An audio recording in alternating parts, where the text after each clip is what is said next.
Assalamualaikum warahmatullahi wabarakatuh. Dalam video ini kami akan mempresentasikan tugas kelompok bab 1 pengantar jaringan network.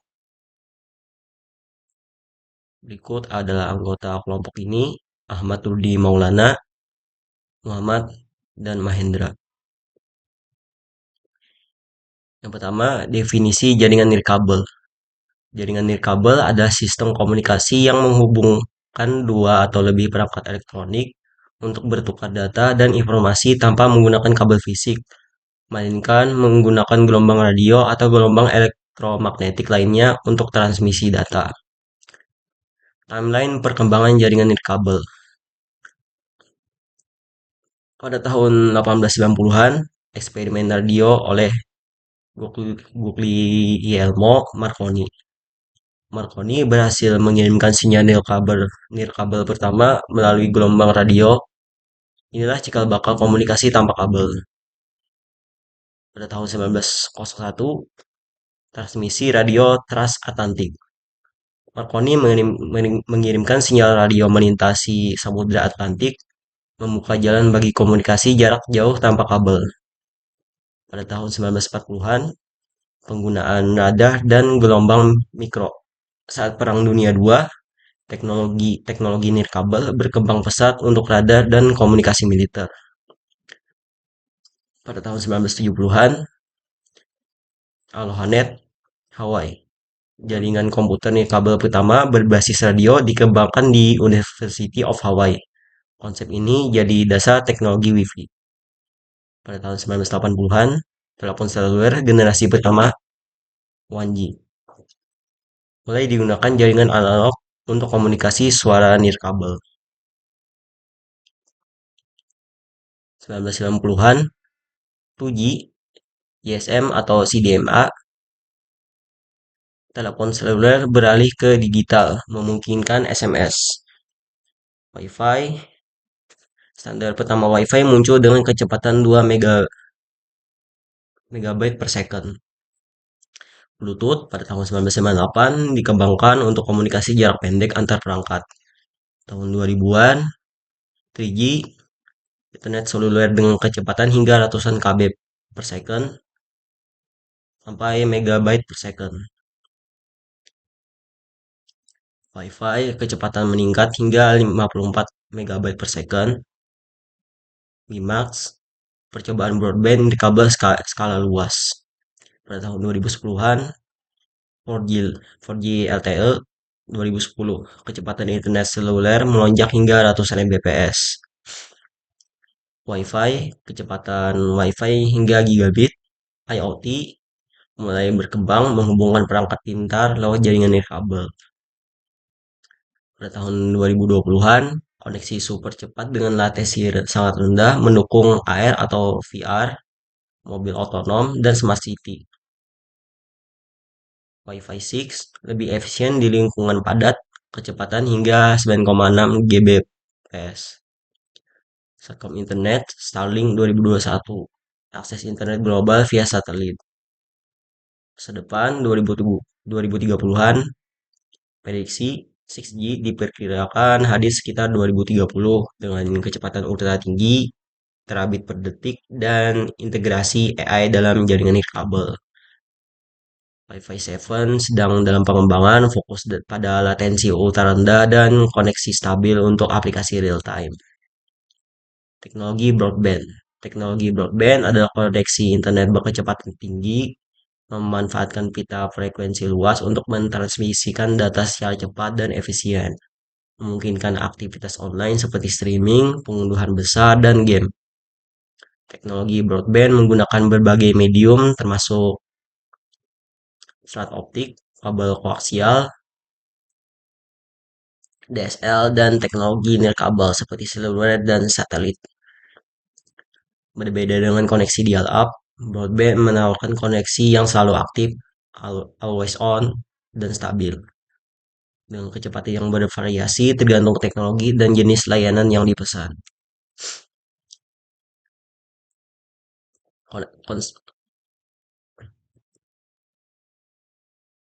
Konsep jaringan nirkabel. Konsep jaringan nirkabel ada sebuah sistem yang menghubungkan perangkat elektronik seperti komputer dan ponsel tanpa menggunakan kabel fisik, melainkan menggunakan gelombang elektromagnetik seperti gelombang radio atau inframerah untuk mentransmisikan data.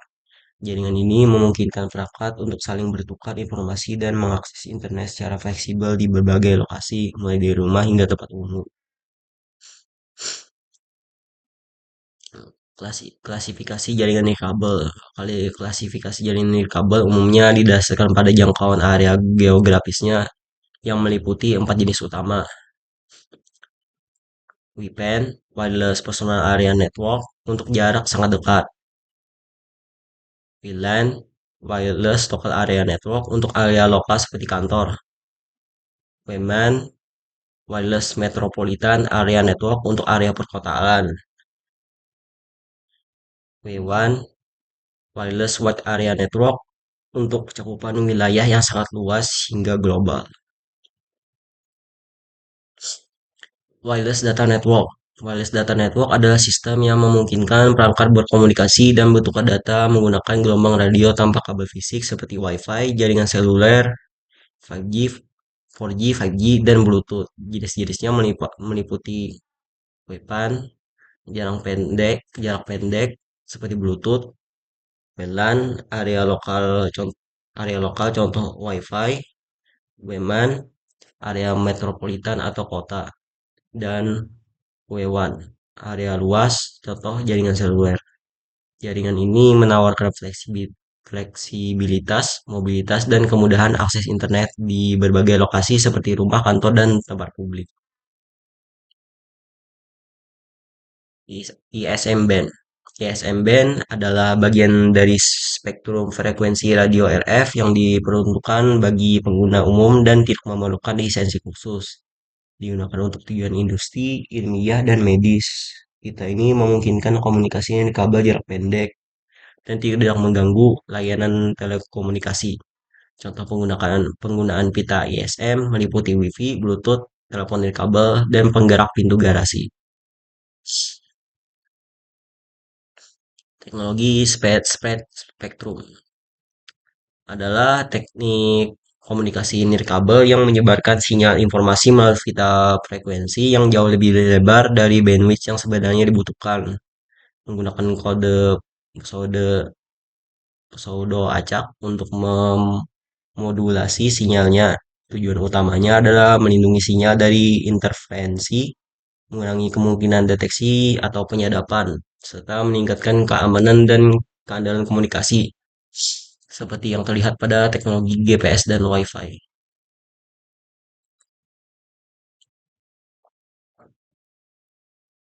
Frekuensi hopping spektrum menggeser frekuensi carrier secara acak dalam urutan yang telah ditentukan. Direct sequence spektrum menyebarkan sinyal data ke seluruh pita frekuensi yang lebar dengan menggunakan kode pseudo acak yang panjang. Perbandingan VHSS dan DSS. VHSS melompat-lompat antar frekuensi dan lebih cocok untuk aplikasi berkecepatan rendah, hemat daya, dan berbiaya rendah seperti Bluetooth. DSSS menyebarkan sinyal secara terus-menerus dan menawarkan kecepatan data yang lebih tinggi, jangkauan lebih luas, serta keamanan yang lebih baik. Jarak versus data rate. Semakin jauh jarak antara perangkat dan sumber sinyal, semakin lemah sinyal yang diterima, sehingga kecepatan data atau data rate menurun. Misalnya, Wi-Fi akan lebih cepat jika dekat router, namun melambat ketika penggunaan berada jauh atau terhalang dinding. Hal yang sama juga terjadi pada jaringan seluler, di mana pengguna dekat menara BTS mendapat kecepatan tinggi, sedangkan yang jauh hanya mendapat sinyal lemah. Artinya ada trade-off, jangkauan luas biasanya berbanding terbalik dengan kecepatan data. Mobility versus data rate. Mobilitas atau pergerakan pengguna juga berpengaruh pada kecepatan data. Perangkat yang bergerak cepat seperti mobil atau kereta sering mengalami perubahan kualitas sinyal dan handover antar BTS, sehingga data rate cenderung turun. Sebaliknya, perangkat yang diam atau bergerak lambat lebih stabil dan bisa mencapai kecepatan maksimal. Oleh karena itu, semakin tinggi mobilitas pengguna, jaringan lebih mengutamakan kestabilan koneksi daripada kecepatan. wireless network in the future. Masa depan jaringan nirkabel mengarah pada konsep ubiquitous network, yaitu jaringan yang selalu tersedia dan dapat diakses kapan saja serta di mana saja.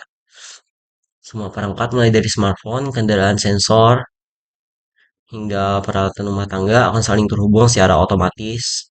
Teknologi seperti 5G, Wi-Fi 6, IoT, hingga nanti 6G mendukung terciptanya jaringan yang lebih cepat, stabil, dan cerdas.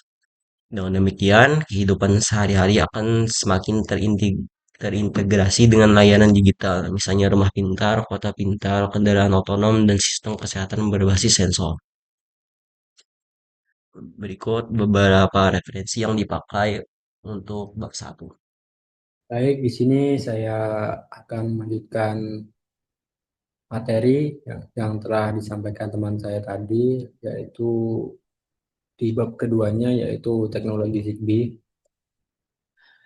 Untuk pengertiannya, Zigbee adalah standar komunikasi nirkabel berbasis IEEE 802 yang digunakan untuk pertukaran data jarak pendek dengan daya rendah dan biaya murah. Teknologi ini cocok untuk perangkat IoT seperti sensor, smart home, dan sistem kontrol otomatis karena mampu bekerja lama dan dengan baterai kecil serta mendukung jaringan mesh yang stabil dan andal. Zigbee dikembangkan dan dikelola oleh Zigbee Alliance yang kini dikenal sebagai Connectivity Standard Alliance. Konsorsium ini beranggotakan beberapa sebagai perusahaan teknologi besar seperti Philips, Samsung, dan Texas Instruments dan lainnya. Dengan tujuan menciptakan standar terbuka untuk komunikasi nirkabel yang hemat energi dan mudah diterapkan pada perangkat.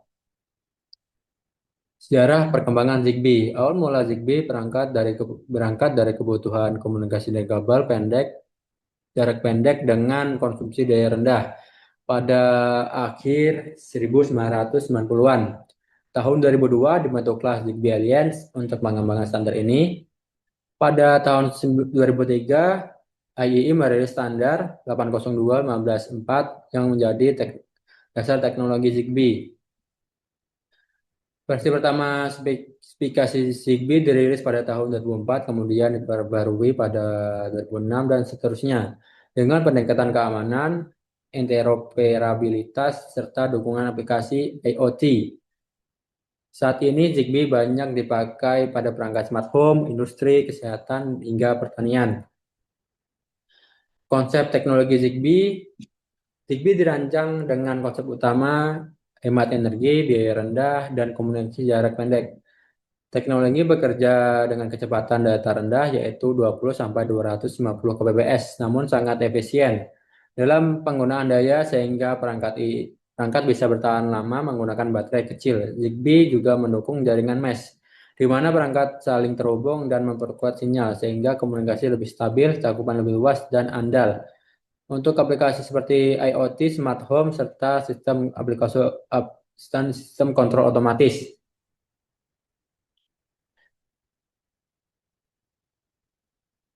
Perbandingan bit error rate Zigbee.